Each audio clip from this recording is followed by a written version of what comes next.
Децата сепак повеќе сакаат да се дружат и да играат на отворено отколку да седат на компјутер. Ова го покажува атмосферата и резултатот од спроведување на манифестацијата традиционални спортски игри и спортски бонтон, чиј покровител е председателот Ѓорѓе Иванов, а учествуваат ученици од училишта од 6 општини. Игравме скокање, џамија, гуми, џамија. Тука е многу интересно. Се дружиме, играме игри.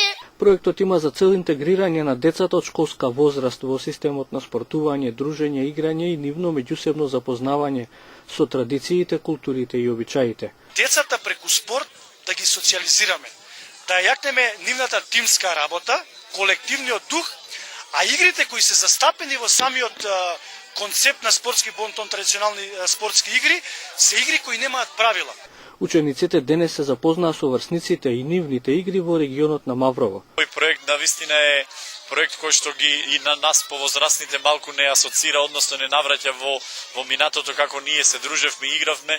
Манифестацијата започна да се одржува во 2012 година, а ќе продолжи и наредната 2015.